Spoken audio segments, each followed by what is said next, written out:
Buenas tardes y bienvenidos a todos a esta nueva edición del curso de formación complementaria que cada año la Archidiócesis de Toledo ofrece para profundizar en algunos de los grandes surcos con los que el año pastoral nos introduce en algunos de los temas de la Iglesia y de la vida de fe.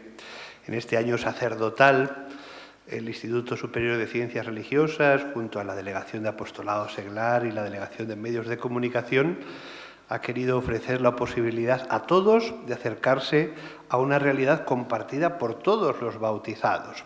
Un año sacerdotal en el que nos hemos fijado no solamente en el sacerdocio ministerial, sino que queremos entender cuál es ese regalo que se nos hace en el bautismo a todos nosotros y por el que de alguna manera nos convertimos en mediadores de la salvación traída por Jesucristo para todo el mundo, de todas las épocas, de todos los lugares de la tierra. Es el sacerdocio común de los fieles. A lo largo de 4 sesiones, en los próximos 4 meses, un viernes de cada uno de los meses siguientes, vamos a ir desgranando algunos de los aspectos de ese sacerdocio común de los fieles, interesándonos por su dimensión profética, por su dimensión cultural, santificadora, de ofrenda, y también por todo eso que conlleva el servicio y la ministerialidad con la que se rige la Iglesia en sus caminos pastorales.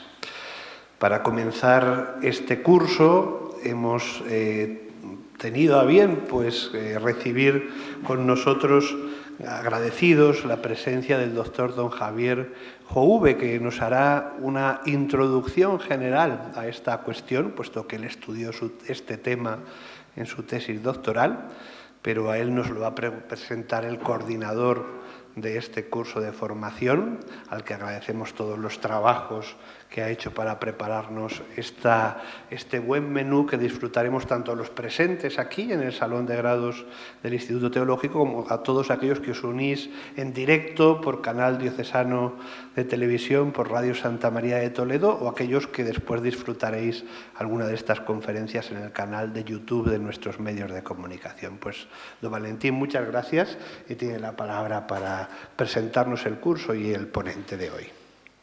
Muchas gracias, don Carlos. Presentamos a don Javier Jouve, sacerdote de la diócesis de Alcalá de Henares, ordenado sacerdote el 18 de mayo del año 2002, bachiller en Teología por la Universidad de San Dámaso, en Madrid, licenciado en Teología Dogmática por la Pontificia Universidad de Roma en el 2010 y doctorado en Teología Dogmática también por dicha universidad en el 2015. Actualmente está en varios servicios pastorales, como director espiritual del Seminario de Alcalá de Henares, también como párroco de la Parroquia de la Purificación de Nuestra Señora en San Fernando de Henares, en Madrid, delegación diocesano de Relaciones Interconfesionales, también director del Estudio de Ciencias Religiosas de Alcalá de Henares, una extensión de la Universidad de San Dámaso en la diócesis de Alcalá, y misionero de la Misericordia designado por el Santo Padre para la diócesis de Alcalá desde el año 2016. Por tanto, cantidad de tareas que le tienen ligado al ámbito intelectual, por supuesto al ámbito pastoral y, aún más importante, al ámbito de la formación de los futuros sacerdotes de la diócesis de Alcalá de Henares. Por tanto, nadie como él para tender puentes entre laicos, sacerdotes, vida pastoral y actividad teológica. Muchísimas gracias, don Javier, por acompañarnos en esta tarde. Pues muchas gracias a don Carlos y a don Valentín por esta oportunidad de poder compartir con vosotros esta tarde, y a todos los asistentes también, y particularmente también por reencontrarnos con viejos amigos y compañeros, ¿verdad? Que también en Roma hemos compartido la llamada al estudio teológico y luego la vida y la misión.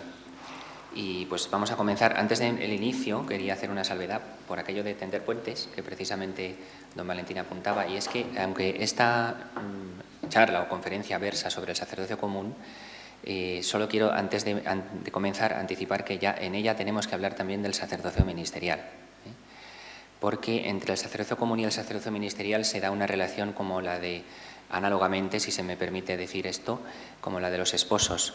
Es como si uno quisiera hablar de un matrimonio y solamente hablara del marido o de la mujer. ¿no? Y no estás hablando de ese matrimonio, estás hablando solo del marido o de la mujer. Entonces, cuando hablamos del sacerdocio ministerial o del común, siempre hemos de hacer referencia también al otro. Para poder explicar bien uno de los dos, hay que hablar siempre del otro. Por ello veréis que a lo largo de la intervención, que intentaré que no exceda en demasía los 50 minutos, pues haremos también referencia al sacerdocio ministerial, para que se pueda comprender bien qué es el sacerdocio común. Espero que pueda ayudar. Y vamos a comenzar, si os parece, sin más preámbulos. Podemos irnos sirviendo de las imágenes en la pantalla. Lo primero que podemos decir como introducción es que el Vaticano II dio un vuelco a la eclesiología previa, colocando a la base de la reflexión del sacerdocio, a la base de la reflexión sobre la eclesiología el sacerdocio común de los fieles, para explicar luego a partir de él el sacerdocio ministerial. El punto clave donde se ve este giro es el capítulo 2 de Lumen Gentium, de la Constitución Dogmática sobre la Iglesia del Concilio, más por la colocación de este capítulo dentro de la estructura de todo el documento que por lo que en su contenido nos dice.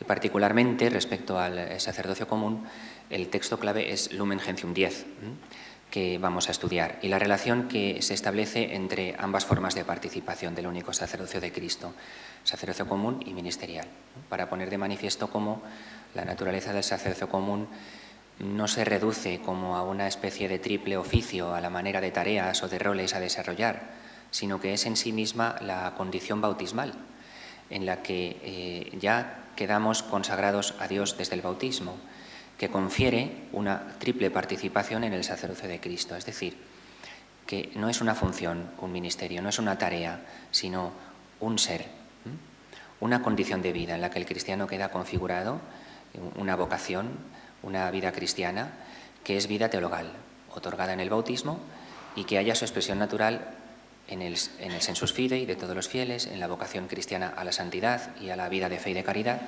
y que alcanza su plenitud en la celebración de la Eucaristía, ¿no? que es el culmen de la vida de la Iglesia. Si hacemos una pequeña referencia a los aspectos de novedad de la eclesiología del Concilio en este texto clave que es Lumen Gentium 10, lo primero que podemos decir es que, ante todo, el Concilio ha resaltado dos aspectos por encima de todo lo demás. Uno, el primado del pueblo de Dios, y otro, el primado de la vida teologal. Ambos aspectos novedosos han quedado patentes, ante todo, por el lugar que ocupan en la estructura de la Constitución, a la que ahora haremos referencia. Aquí tenemos el texto de Lumen Gentium 10 en la pantalla, que creo podemos ver. Partimos de un análisis atento del mismo, en el que se contiene la principal novedad del Concilio sobre cómo el sacerdocio común de los fieles, recibido en el bautismo, le da al cristiano una triple participación en el sacerdocio de Jesucristo, sacerdote, profeta y rey.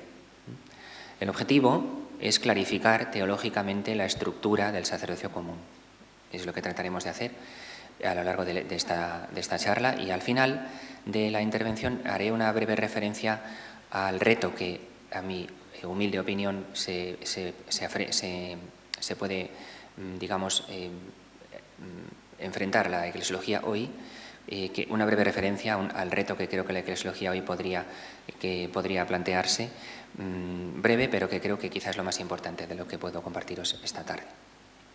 Bien, sobre el sacerdocio común, lo primero que podemos destacar en estos aspectos de novedad es que es una realidad cristiana, es un verdadero y propio sacerdocio, en el sentido de que es el sacerdocio primordial en la Iglesia, porque se recibe con el bautismo.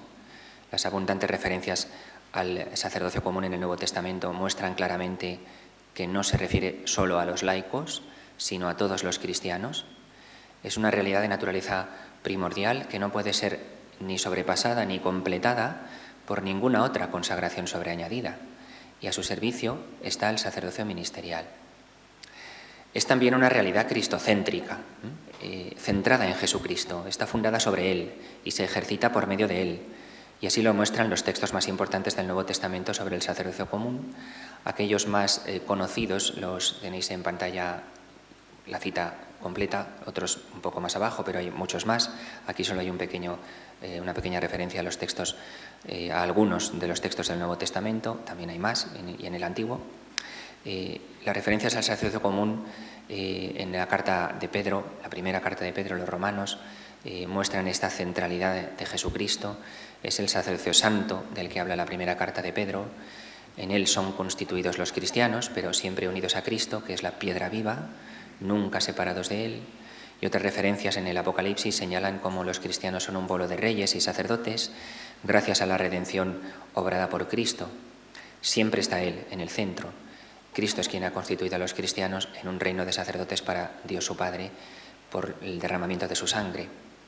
En la mediación de Cristo, para ofrecer a Dios el sacrificio de alabanza y los sacrificios espirituales, de los que habla la primera carta de Pedro, es irreemplazable, ¿no? Se subraya la misma idea de esta mediación indispensable de Cristo en la obra de la redención y en el culto.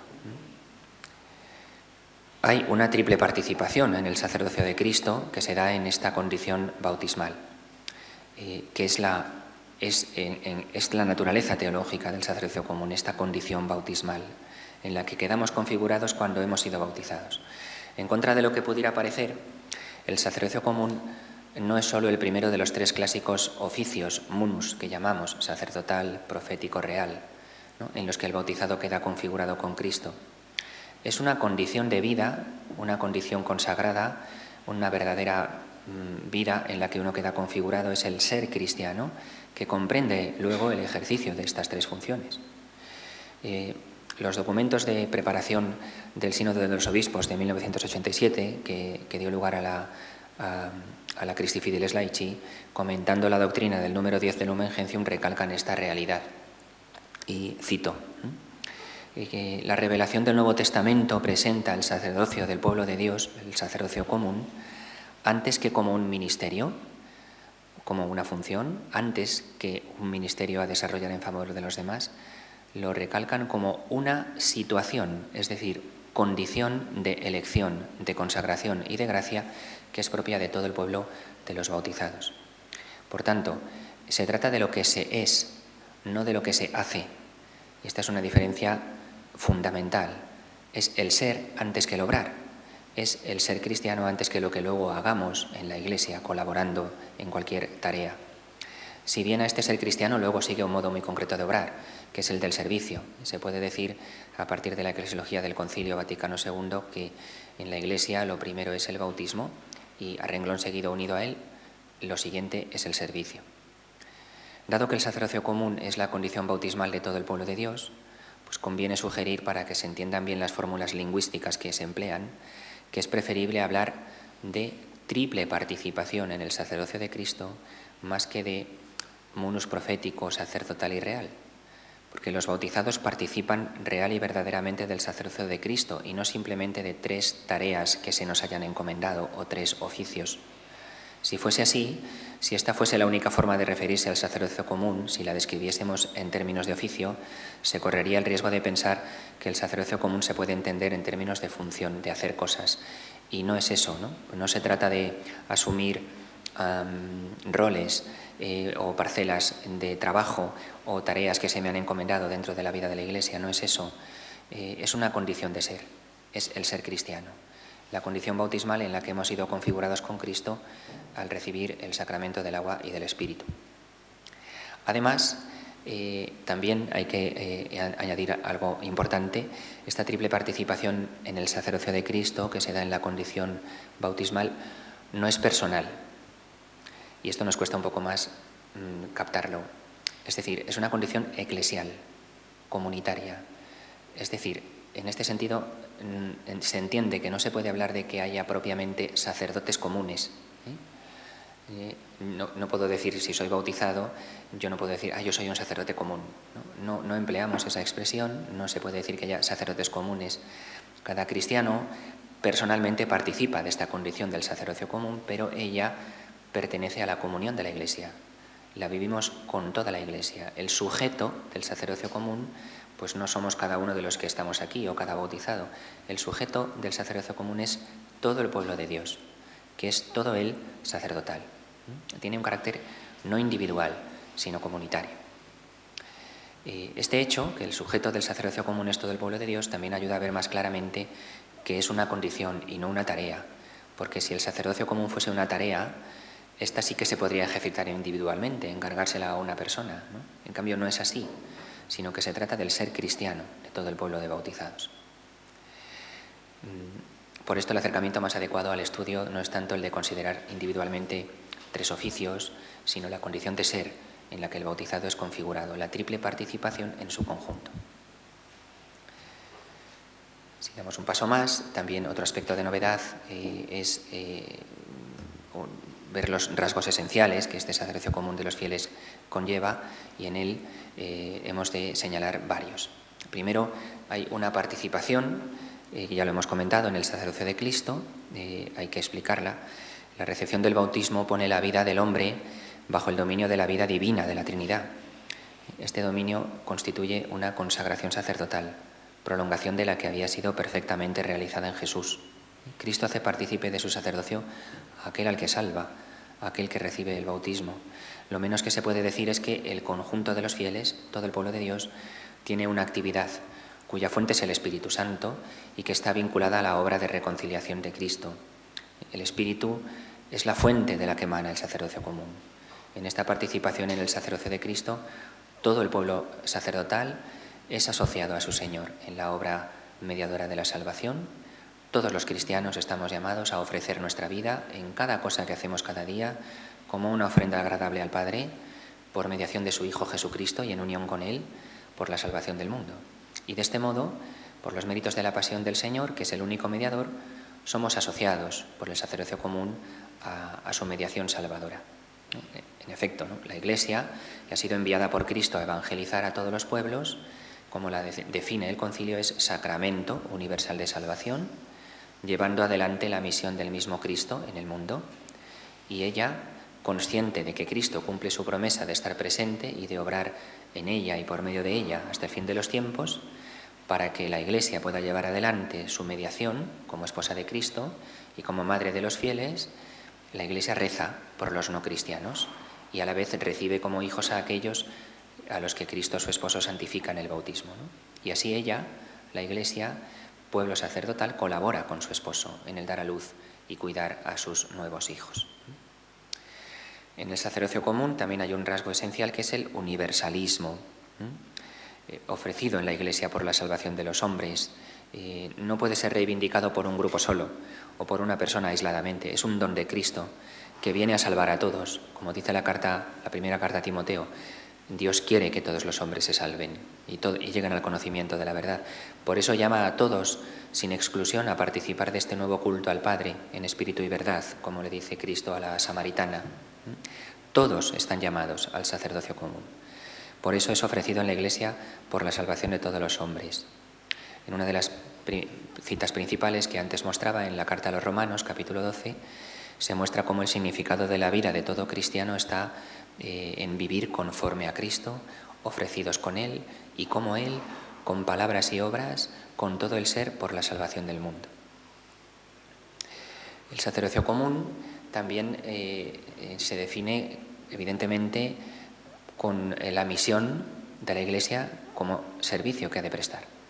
Ya hemos dicho que la actividad no es lo primero es el ser y de él se desprende el obrar, pero hay que explicar también el obrar del ser cristiano, que consiste ante todo en la misión, entendida como un servicio a todos los hombres. El pueblo sacerdotal es pueblo misionero, la Iglesia es misionera.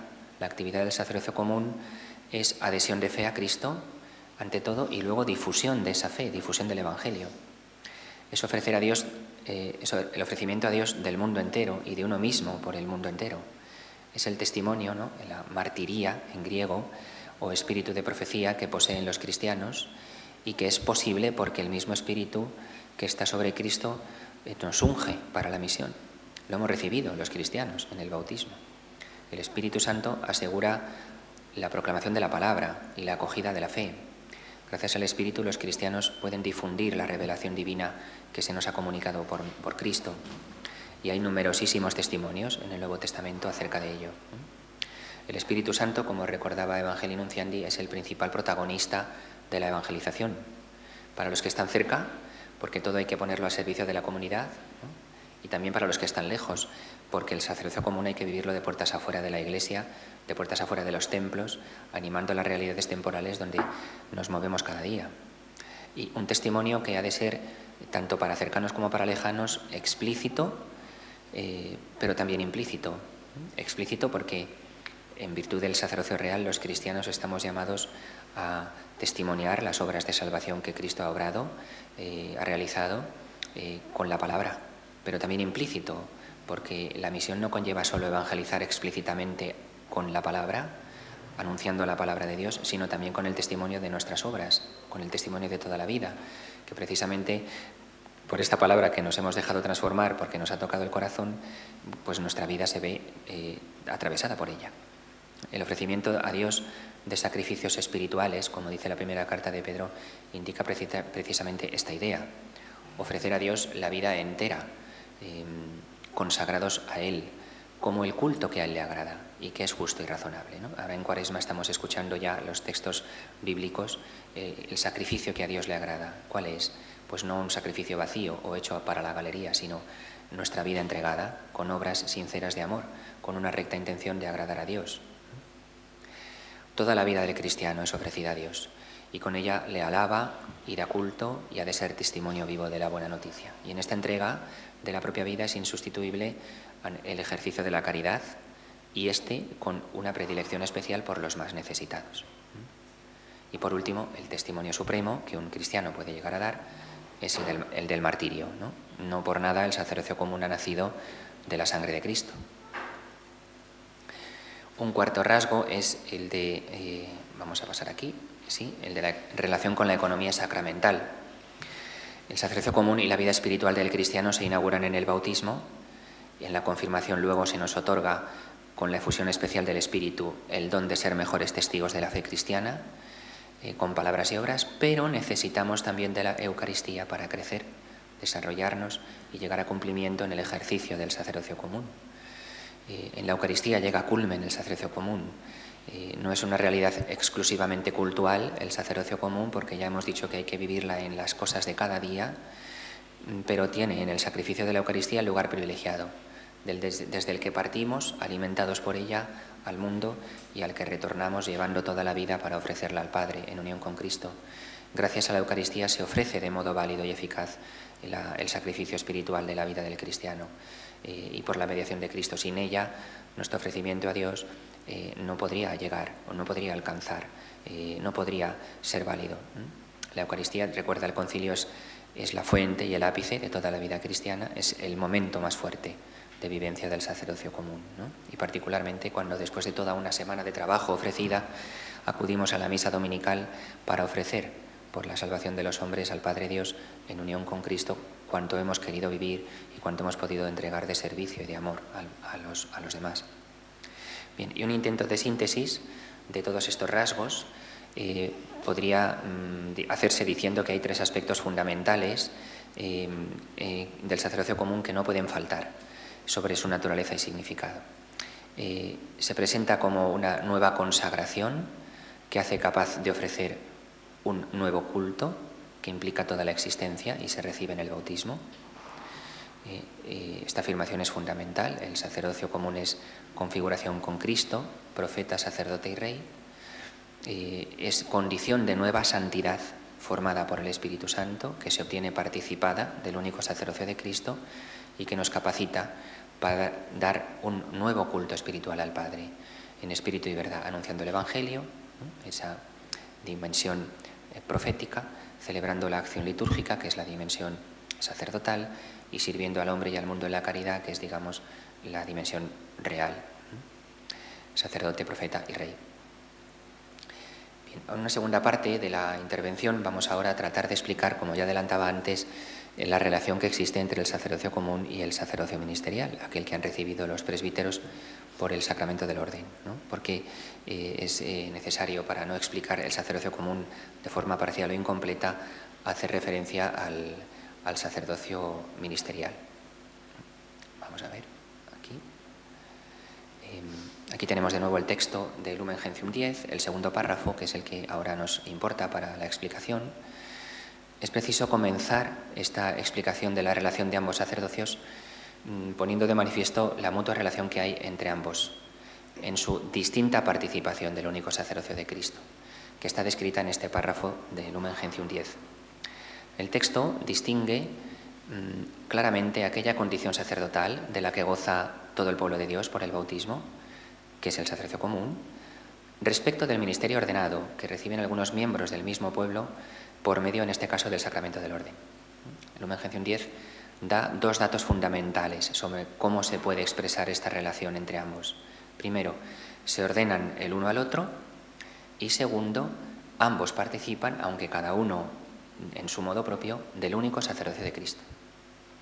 Lumen Gentium, tomando pie en las expresiones empleadas del magisterio del Papa Pío XII, anterior al concilio, en Mediator Dei, en su alocución Magnificate Dominum, emplea la fórmula latina, que ahora pues pongo más en detalle en la pantalla. Perdón por los latines, tenemos que hacer alusión a ellos para poderlos explicar, porque es importante. La fórmula latina essentia et non gradu tantum, de la que en este mundo de la teología y de la eclesiología se ha hablado mucho, pero ahondando en su significado. Lo retoma del magisterio de Pío XII, pero ahonda en su significado al describir la diferencia existente entre ambos sacerdocios, y añade igualmente a continuación que dicha diferencia debe ser entendida más, luego explicaré más detenidamente esto, más en el ámbito de la esencia que en el del grado. Esto es, más en la manera distinta que ambos tienen de participar del único sacerdocio de Cristo, que no tanto en términos de que haya uno de los dos que tenga más dignidad o grandeza que el otro. La diferencia entre los dos, cito ahora también un texto del profesor Latorre, la diferencia entre los dos sacerdocios no debe ser buscada en un grado mayor de santidad del sacerdocio ministerial con respecto al común, porque todos los miembros del pueblo de Dios están llamados a la santidad, sino que en cambio la diferencia reside en el modo de participar en el sacerdocio de Cristo. El sacerdocio común consiste en un desarrollo de la gracia recibida en el bautismo, la vida de fe, esperanza y caridad, mientras que el sacerdocio ministerial, que está al servicio del común, es relativo a que los bautizados puedan desarrollar la gracia que recibieron, relativo a que, en función a que el sacerdocio común de todos los fieles pueda ser vivido y ejercido en la Iglesia. Es decir, el ministerio de los presbíteros está al servicio del resto de los bautizados para que ellos puedan vivir su vida cristiana. Y por tanto es una realidad funcional relativa al sacerdocio común, que es el que viene primero. Y ninguno de los dos es más importante que el otro, ni por el hecho de ser sacerdote se es más santo, ni tampoco lo contrario. A renglón seguido, en el segundo párrafo del Lumen Gentium 10, el concilio describe de qué modo participa el sacerdocio ministerial de Cristo y muestra a su vez el modo en el que lo hace el sacerdocio común, que no queda ni mucho menos relegado a un papel secundario. Así, si el sacerdocio ministerial es el ejercicio de esa triple potestad que le es propia, de enseñar, santificar y gobernar, y capacita al ministro ordenado para presidir la Eucaristía in persona Christi y para ofrecerla en nombre de todo el pueblo, actuando in nomine ecclesiae, pues a su vez el sacerdocio común impele a todo el pueblo de Dios, por el sacramento del bautismo, a participar también de una manera activa en la liturgia, en una verdadera y auténtica colaboración con el sacerdocio ministerial en la celebración eucarística y en la vida eclesial, por medio de una vida de oración, por el testimonio de vida cristiana y por el servicio de la caridad. De manera que así Lumen Gentium pone de manifiesto que el sacerdocio común no queda constreñido solo al ámbito de la celebración de la misa, porque a partir de ella está llamado en todos los espacios hacia adentro de la comunidad cristiana y hacia afuera al testimonio de esta vida santa, de obras espirituales de amor agradables al Padre. A su vez, cerrando el círculo, como antes comentaba, esta ofrenda al Padre puede ser llevada de nuevo a cumplimiento en la Eucaristía, gracias al servicio de la mediación que, en este caso, presta el sacerdocio ministerial, sin el cual no se podría celebrar la Eucaristía. Por ello, se ve como Lumen Gentium 10 enseña que ambos sacerdocios se encuentran y se unen en la Eucaristía, que es la principal manifestación de la Iglesia, que constituye su fuente y culmen, en una plena y activa participación de todo el pueblo santo de Dios. Esta es la que el concilio denomina también la principal manifestación de la Iglesia, la Eucaristía. En ese concurrir en una colaboración activa y mutua del sacerdocio ministerial y el sacerdocio común, Toda la Iglesia, que es pueblo sacerdotal, visibiliza el único sacerdocio de Cristo, del que participamos en diverso modo. Y ella se ofrece juntamente con Cristo al Padre, y así se convierte en Cristo, como el Concilio dice en su primera frase, en Lumen Gentium, como en un sacramento y signo e instrumento en Cristo de la unión de todos los hombres con Dios. Vamos a dar un paso más y vamos a profundizar en este análisis de esta mutua ordenación entre ambos sacerdocios, siempre queriendo buscar ilustrar bien la naturaleza del sacerdocio común. El número 10 de Lumen Gentium, y particularmente su segundo párrafo, fue injertado en el nuevo capítulo segundo del texto final de la Constitución sobre la Iglesia. Aquí en pantalla tenéis los 8 capítulos que componen todo el documento entero de Lumen Gentium, que es la Carta Magna del Concilio, en la que el Concilio consigna toda su enseñanza sobre la Iglesia. Tomó este capítulo sobre el pueblo de Dios del esquema previo para injertarlo en el esquema definitivo y final, que es el que veis en pantalla en el segundo lugar, después del capítulo primero dedicado al misterio de la Iglesia. Esta inserción colocó luego después este número 10 que hemos visto, después del número 9, que aquí no vamos a entrar a comentar por razón de espacio, claro, de tiempo. Y el resultado final, en el capítulo segundo de Lumen Gentium, si uno va a leer el número 9 y 10, con los que comienza, pues deja un poco una repentina aparición ahí del ministerio ordenado, porque es la primera vez que se menciona en todo el documento, y sin embargo se pone de manifiesto el carácter redaccional del capítulo segundo, porque estos dos números, el 9 y el 10 seguidos, ponen en primer plano el sacerdocio común, para a continuación decir que el sacerdocio ministerial está a su servicio. De este modo se expresa de forma patente el primado del pueblo de Dios y la vivencia del sacerdocio común, sin que por ello exista ruptura alguna con la eclesiología anterior al concilio, sino que ésta es integrada dentro de la continuidad armónica que se aprecia entre los dos primeros capítulos del Lumen Gentium.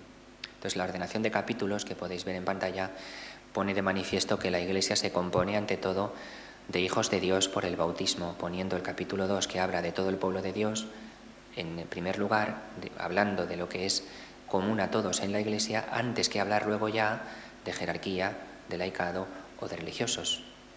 La condición bautismal, el sacerdocio común, determina teológicamente el punto de partida de todos los fieles, antes que cualquier estado de vida cristiana que viene luego, y por supuesto antes que cualquier tarea que se nos encomiende en la Iglesia.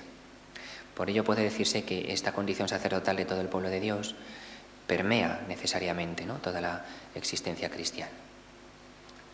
Si vamos al significado teológico de la mutua ordenación, llamo la atención sobre esas dos flechas a manera circular que he querido colocar en el diagrama que podéis ver. Esta mutua ordenación es afirmada por Lumen Gentium 10 y explica por qué motivo no puede existir ninguno de los dos si no existe a la vez el otro.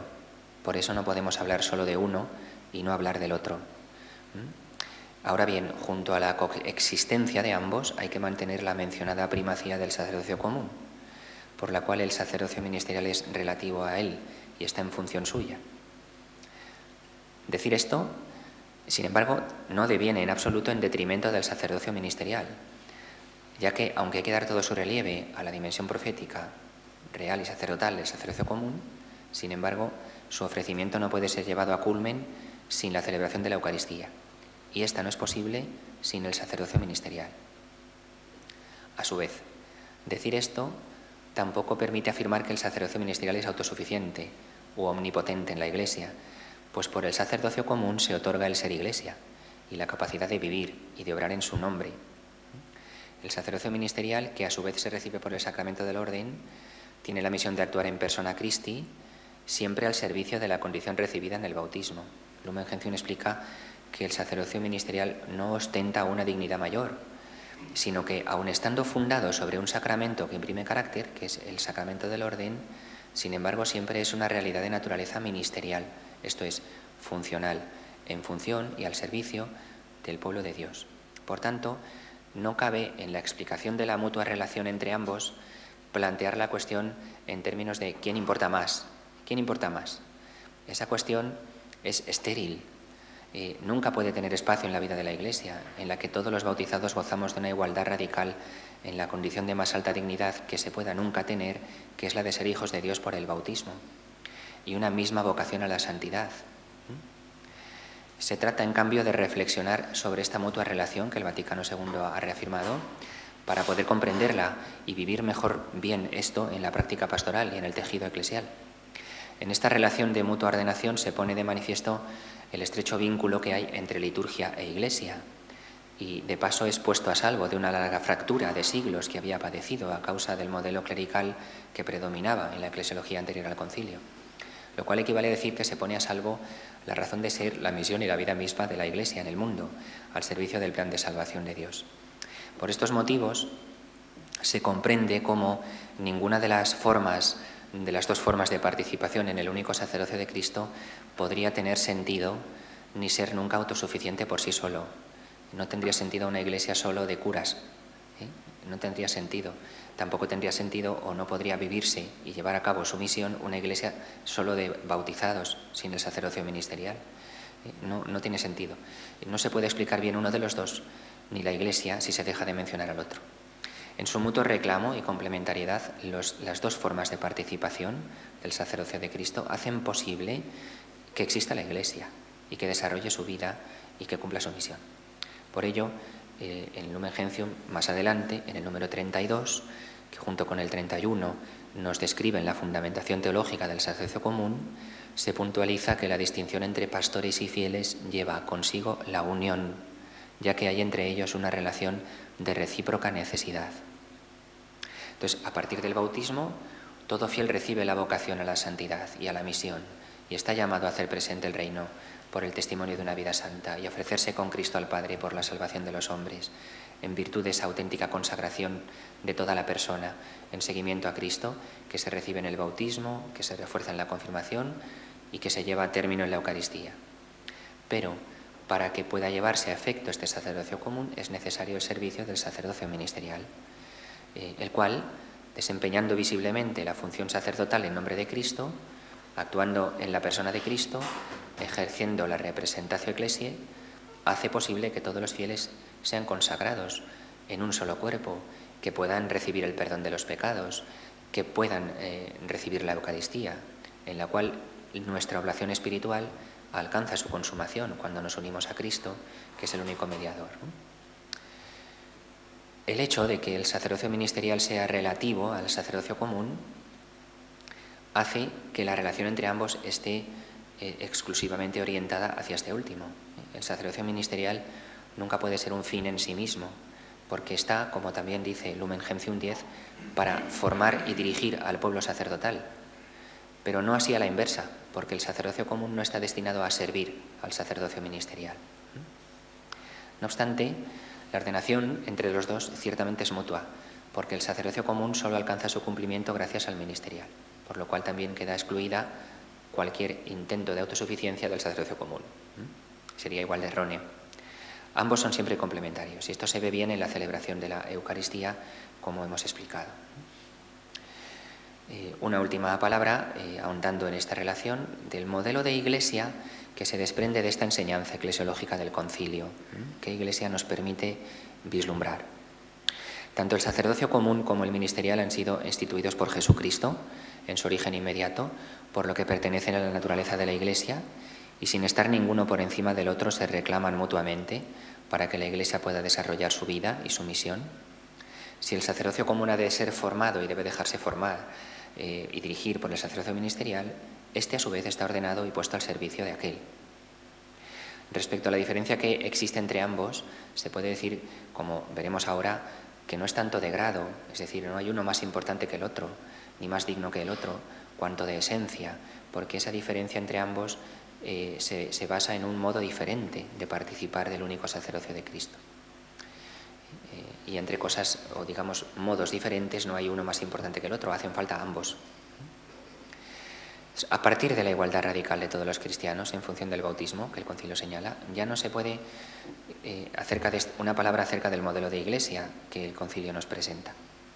A partir de esta igualdad radical de todos los cristianos por el bautismo que el concilio ha recuperado con la noción teológica del sacerdocio común, ya no se puede seguir justificando el modelo de Iglesia que ha marcado la vida de la misma a lo largo de más de 4 siglos, prácticamente después de la Reforma Protestante en adelante hasta el Vaticano II, y también en el momento incluso actual también asistimos a esta manera de entender las cosas que ya no se pueden seguir justificando, basada en una normativa canónica y litúrgica que servía durante tan largo periodo para justificar una supuesta superioridad del clero respecto al laicado, presentando una imagen de Iglesia en 2 niveles, ¿no? Conforme al esquema de aquella conocida expresión Dua sunt genera Christianorum, hay 2 tipos de cristianos, que acuñaba la colección de decretos de Juan Graciano en el siglo XII, en la que todo se explicaba estableciendo entre clero y laicos una diferencia en dignidad, en importancia y en función, según la cual el primero, el clero, retiene para sí tanto la capacidad de actuar como la autoridad, constituyéndose en la Iglesia docens, en la Iglesia que enseña. Y el segundo, el laicado, es una mera Iglesia discens, es decir, una Iglesia que aprende, que debe limitarse a asentir y obedecer en todo de forma pasiva, quedando su margen de acción y su voz sometida a la supervisión y permiso de la jerarquía. Este esquema de una pirámide en la cual, en el orden de la dignidad, de la importancia, de la acción, estaba el clero y abajo el laicado, no se puede justificar desde la enseñanza eclesiológica del Vaticano II. Afortunadamente, ministro y ordenado y laico tienen en la Iglesia una función distinta, pero por el bautismo su dignidad es la misma, como una misma es la llamada a la santidad. El plano de la función no establece diferencias entre los bautizados en el orden de la importancia de la dignidad. En cambio, precisamente esa función que Cristo ha otorgado a los pastores sí que nos compromete a los pastores a ser los últimos, en el sentido, una vez más, no de la santidad o dignidad, sino de ser los servidores de todos. Actuando como, pues como ha actuado Cristo en su estadio terreno en la tierra, en la forma histórica en la que Él ha vivido en su estadio terreno, que es en la forma del siervo, en favor de la porción del pueblo de Dios que se nos haya encomendado. Y aún así, esto tampoco es suficiente, porque no existe una iglesia configurada a manera de una pirámide con el clero arriba y el laicado abajo, pero tampoco existe una iglesia con una pirámide puesta al revés, con los laicos arriba, o sea, ni en una dirección ni en la otra. Lo que existe es un pueblo de Dios que es pueblo de hermanos por el bautismo, en cuyo centro está Cristo, y en el que en la vivencia de la vocación particular recibida, todos estamos llamados a la santidad, lo que equivale a decir alcanzar la corona de gloria, la carrera del servicio y especialmente ejerciendo la caridad. A partir de aquí, entonces, desde la enseñanza eclesiológica del concilio se puede presentar el rostro de una iglesia en la que el primado es de la vida cristiana, del sacerdocio común recibido en el bautismo, que hace a todos iguales en dignidad, pero no solo esto. Si en vez de insistir en la dignidad del sacerdocio ministerial o en la reivindicación del rol del laico, cosas que en periodos distintos y luego también a la vez se ha hecho y se sigue haciendo, si en vez de hacer esto se incidiese en un modelo de iglesia en el que a partir del primado del sacerdocio común existe una única igual dignidad, en la que lo primero es la pertenencia y no el rol, el ser y no el obrar, que es lo que ha propuesto el Vaticano II, pues quizá podríamos paliar este resurgir al que también hoy en determinados ambientes asistimos en la Iglesia, de un clericalismo que no se da solo entre el clero, porque también lo hay en el laicado, basado en afirmar una asimetría que coloca a los presbíteros por encima de los laicos y a la reacción contraria de los laicos en forma de reivindicación de roles, ¿no? Provocando un choque lamentable y estéril de posturas irreconciliables que socava nuestra unidad y obstaculiza nuestra misión en la Iglesia. Para esto es necesario, por difícil que resulte, afrontar en la reflexión teológica el esfuerzo de dejar de pensar en el verdadero y único sujeto de la acción eclesial, de empezar a pensar en que el verdadero y único sujeto de la acción eclesial pues no es el laico individualmente tomado o el sacerdote, sino todo el pueblo de Dios. Como decíamos al inicio, el sujeto del sacerdocio común es todo el pueblo de Dios. No hay sacerdotes comunes, ¿no? Todo el pueblo de Dios es el sujeto de la acción eclesial, de la vida de la Iglesia. En el pueblo de Dios se da una mutua ordenación entre partes que no. El sacerdocio ministerial y común tienen entre sí una mutua ordenación en la que se genera la verdadera experiencia de Iglesia. Son 2 partes que la componen, que no se enfrentan ni litigan entre sí, sino que se saben mutuamente ordenadas e igualmente necesarias para que la Iglesia sea como Cristo la quiere, como Cristo la ha fundado, exista como el Señor la ha querido, en una doble y distinta participación de su sacerdocio. Bien, vamos ahora ya a pasar a la profundización perdón, porque tenía que haber pasado esta diapositiva, la había dejado, me había despistado, disculpad. Vamos ahora a estudiar la mutua relación entre ambos sacerdocios en esa manera distinta de participar. Hemos dicho que es lo que establece la diferencia, pero ¿cómo participa cada uno? ¿No? Pues vamos a decir una palabra sobre ello. Aquí de nuevo tenemos el texto de Lumen Gentium, que ahora explicaremos más detenidamente, ¿no? ¿Cómo se puede determinar esa relación entre ambos? Una expresión que podría ser válida podría ser la que ahí podéis ver en pantalla: circularidad en la diferencia esencial.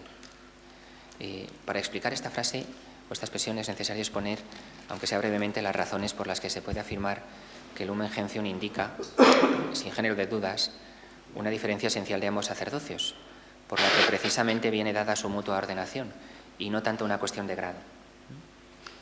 El texto de Lumen Gentium 10, aunque de confusa comprensión, no quiere decir que haya una diferencia de grado, de importancia, de dignidad, sino contrariamente, hacer ver que la cuestión no se plantea en términos de grado, de quién va antes y quién va después, porque no es esa la intención con que los padres conciliares debatieron sobre esta fórmula en el aula conciliar. El adverbio latino tantum, que tenéis subrayado en rojo, arriba la traducción castellana, actúa aquí como cuantificador indefinido y precedido de la partícula negativa non gradu tantum, expresa lo que no se da o no hay entre los dos términos de la relación, es decir, no es una cuestión de grado. No se trata de un adverbio de modo que esté queriendo decir la relación es de dos formas, por descontado es de grado y luego ya también es de esencia, ¿no? Sería una traducción errónea. Una traducción más acorde al significado del texto y a la intención de los padres sería la de traducir tantum por tanto, dando lugar a la expresión diferencia esencial y no tanto gradual, o más claramente, no tanto gradual cuanto esencial, en vez de no solo gradual, que es como muchas veces la encontramos traducida en los textos en las lenguas modernas. Así que todo parece indicar que el Lumen Gentium 10 quiere afirmar una diferencia esencial, lo cual excluye, además de por sí, una diferencia de grado, o no solo de grado. Esta cuestión habría que explicarla con mayor hondura y requeriría una conferencia por sí sola y sería mucho más aburrida, con lo cual no tenemos tiempo para detenernos en ella. Pero quedémonos con este dato. Al margen de las cuestiones de redacción, el problema se dilucida yendo al fondo filosófico y teológico de la cuestión, donde se puede percibir que la intención del concilio solo podía ser la de hablar de diferencia en esencia y no en términos de grados. Leer el texto latino de Lumen Gentium 10 traduciendo su diferencia es esencial y no solo gradual, da por descontado que hay una diferencia de grado y ahí hay una contradicción en términos, porque si la diferencia es esencial, no puede ser de grado al mismo tiempo. Ambas se excluyen mutuamente, no caben diferencias de grado entre esencias distintas. Solo una precomprensión ideológica del texto puede llegar a una conclusión errónea de este tipo, dice el profesor Vitali. Se ha discutido mucho sobre este inciso, essentiam et non gradutantum differant, como si fuera posible afirmar una diferencia de grado y también de esencia, pero es de todo punto evidente que en la lógica del texto la distinta participación se radica en dos acciones distintas por naturaleza y por ello complementarias. Es cita del profesor Dario Vitali. La diferencia esencial descarta automáticamente toda posible cuestión de grado entre ambos sacerdocios, es decir, quién está primero, quién está después y por qué motivo está uno primero o por qué después. Determina además la mutua ordenación entre ellos. Impide afirmar que existan dos tipos de cristianos. Y hay que precisar además que la diferencia esencial no se da en cuanto al ser cristiano, sino en cuanto al modo de participar del sacerdocio de Cristo. Su configuración con Cristo, eso es lo que es esencialmente distinto en el ministerio ordenado que en el bautismo, ¿no? Porque en cada uno de ellos esta participación se recibe por una configuración sacramental distinta, respectivamente por el bautismo o por el sacramento del orden. Esta distinta participación se establece entre los dos una mutua ordenación que actúa determinando la relación entre ellos y la situación de cada uno de los dos en dicha relación, ¿no?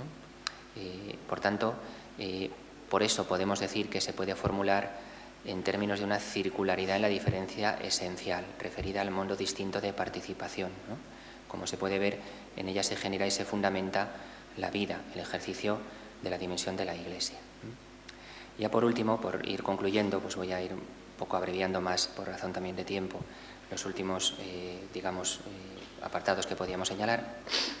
Recordar cómo esta participación será en cada uno en su distinto modo. En el pueblo sacerdotal se participa del sacerdocio de Cristo, unidos a Él en su misterio de muerte y resurrección, unidos con Cristo al Padre por la salvación de los hombres, y a su vez aquellos que de entre este pueblo han recibido la misión de actuar en persona Christi, a un mismo tiempo confeccionan la Eucaristía en favor de todo el pueblo y la ofrecen en su nombre a Dios Padre. Hay una dimensión cristológica y sacramental de la Iglesia en esta mutua relación. En ella juega una importancia clave la naturaleza sacramental de la Iglesia, poniendo de manifiesto la vertiente cristológica y el cristocentrismo que hemos señalado. En torno al sacerdocio común se prolonga la encarnación de Cristo en el modo propio en el que cada cristiano queda configurado con Él en el bautismo. Y en lo tocante al sacerdocio ministerial también se prolonga la encarnación redentora, porque Cristo también vive su estadio terreno al modo propio en el que vive el ministerio ordenado su vocación sacerdotal. Por tanto, en Cristo encarnado contemplamos ambas maneras de vivir la participación en su sacerdocio, el sacerdocio común, el sacerdocio ministerial. Y hay una clave litúrgica y sacramental de esta distinta participación que ya hemos señalado, porque ambos brotan respectivamente de un sacramento diferente, el bautismo y el orden. Este fundamento se manifiesta de modo ejemplar en la celebración de la Eucaristía. En ella se ve claramente que no hay una diferencia de grado, porque viene dada por esta distinta participación en el sacerdocio de Cristo. Y concluyendo, querría ya simplemente apuntar, como decía al inicio, aquello que podría ser para nosotros, para aquellos que estamos en este extraño mundo teológico de la eclesiología, un reto a afrontar hoy. No hemos hablado aquí del documento sobre la liturgia del Concilio Vaticano II, que es Sacrosanctum Concilium, pero en él, que fue redactado antes que Lumen Gentium, también ya estaba presente durante los debates en el aula conciliar el tema del sacerdocio común. No ocupó un plano destacado en la discusión porque quizá aún no se había desarrollado y madurado suficientemente, pero ciertamente ya estaba sobre el tapete la reflexión sobre el sacerdocio común, especialmente cuando se abordaba el fundamento teológico de la participación activa de todos los fieles en la liturgia, que es el tema estrella de Sacrosanctum Concilium. Ese fundamento de la participación activa precisamente es el sacerdocio común. Si incorporásemos a la reflexión compartida hoy aquí a lo de Lumen Gentium, el estudio de Sacrosanctum Concilium, podríamos ver cómo, tanto a partir de la vertiente litúrgica del concilio como de la vertiente eclesiológica, se puede reflexionar, se puede considerar, y es necesario subrayar, este único sacerdocio de Cristo considerado integralmente, en la mutua circularidad que se da en este binomio, sacerdocio común, sacerdocio ministerial, y mostrar claramente la dimensión cristológica y cristocéntrica del sacerdocio de Cristo, que consiste ante todo en la novedad de su mediación. Entonces, como conclusión a la que este estudio nos podría llevar, no se puede plantear una cuestión cerrada, pero sí muy seria, que pide una mayor profundización y que puede ser desarrollada, y sería conveniente, y se pueden sugerir dos cuestiones, que son las que yo ahí dejo abiertas. Elaborar una reflexión sistemática que preste atención no a una forma o a otra de participación en el sacerdocio de Cristo aisladamente, sino en su mutuo reclamo y ordenación, evidenciando más su unidad que su diversidad, sin menoscabo de la diferencia esencial que hay entre ellas. Es decir, una síntesis teológica sobre el sacerdocio único de Cristo, más que solo sobre el sacerdocio común o solo sobre el sacerdocio ministerial. Lo cual a su vez permitiría, en segundo lugar, ponernos la pregunta de si esta importante cuestión está suficientemente recogida en los tratados de eclesiología y sobre el ministerio ordenado desde el posconcilio hasta hoy, en los cuales a lo largo de muchos años la gran mayoría de los tratados de eclesiología del ministerio ordenado destinaban un espacio bastante marginal a hablar del sacerdocio común. Igualmente tampoco se puede hablar del sacerdocio común sin hablar del sacerdocio ministerial. O sea, a partir de este estado de la cuestión, pues se puede proponer un desarrollo sobre la vida de la Iglesia y del ministerio ordenado, llevando a cabo una investigación teológica profunda sobre el sacerdocio de Cristo, sin la cual siempre podría quedar algo sin aclarar suficientemente, tanto de la doctrina del ministerio ordenado como de la misma vida del pueblo de Dios, ¿no? Como que esta reflexión compartida, que emana de la enseñanza claramente cristológica del concilio, que presenta al sacerdocio de Cristo participado en su modo propio en dos formas diversas, desde la consideración del sacerdocio en el seno de la Iglesia, pues nos lleva a elevar la mirada hacia Cristo mismo, que es el único, sumo y eterno sacerdote. Muchas gracias.